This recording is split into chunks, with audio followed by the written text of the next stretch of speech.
Magandang umaga mula sa Pag-asa Weather Forecasting Center. Ito ng ating update sa magiging tayo ng panahon sa susunod na 24 oras.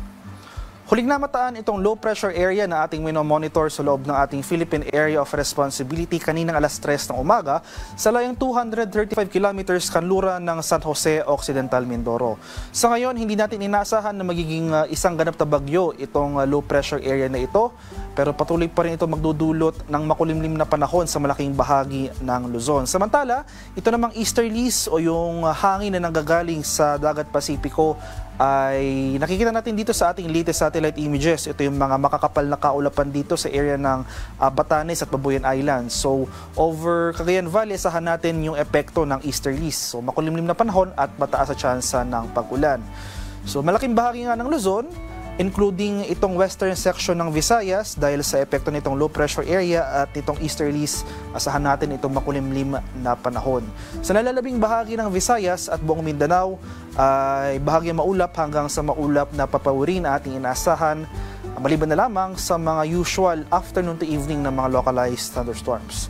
At bukod sa low pressure area na ito, wala pa naman tayong binabantayang anumang sirkulasyon o other weather disturbance within the Philippine Area of Responsibility. At para naman sa magiging lagay ng ating panahon ngayong araw dito sa Luzon, so dahil sa epekto nitong easterlies o yung hangin na nanggagaling sa Dagat Pasipiko, asahan natin itong mataas sa tsansa ng makulimlim na panahon at mga kalat-kalat na pag-ulan dito sa area ng Cagayan Valley. Samantala, dahil naman sa low pressure area dito sa may West Philippine Sea, sa may kanluran ng Occidental Mindoro, inasahan pa rin natin yung makulimlim na panahon over most of Luzon. So kahapon ng 11 PM nag-issue na tayo ng final weather advisory para sa low pressure area na ito. So nangangahulugan na masihina na yung mga pag-ulan na ating mararanasan. Wala na tayong inaasahang mga tuloy-tuloy at mga malalakas na pag-ulan o na dulot nitong low pressure area. So ayun nga, makakaranas pa rin po tayo ng makulimlim na panahon ngayong araw at mga pag-ulan, pero yung intensity ay mas mahina na as compared sa mga nakarang araw. So itong area ng Ilocos Region, Cordillera Administrative Region, Central Luzon, dito sa Metro Manila, Calabarzon at Mimaropa, ngayong araw asahan natin itong mga kalat-kalat na pag-ulan at thunderstorm sa dulot ng low pressure area. Improving conditions naman or improving weather conditions sa ating mararanasan over Bicol Region. Pero ayun nga, dahil sa mga nakarang araw nakapagtala tayo ng mga pagbaha over the eastern section of southern Luzon, dahil sa tumawid na low pressure area, posible saturated pa yung mga lupa sa mga lugar na ito. So ngayong araw, kahit na makaranas man tayo ng mga mahihinang pag-ulan na dulot ng thunderstorms, especially dito sa area ng Quezon at Bicol Region, posible pa rin yung mga tsansa ng mga pagbaha o pagguho ng lupa.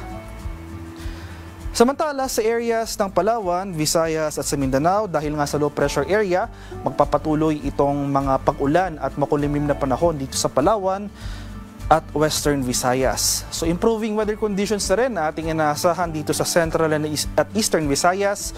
Magpapatuloy itong generally fair weather conditions over most of Mindanao. So partly cloudy to cloudy skies, na may mga tsansa ng afternoon to evening rain showers or thunderstorms ang ating inaasahan sa mga lugar na ito. So maging handa pa rin tayo at alerto sa flooding or landslides dito sa western section ng Visayas at sa bahagi ng Palawan.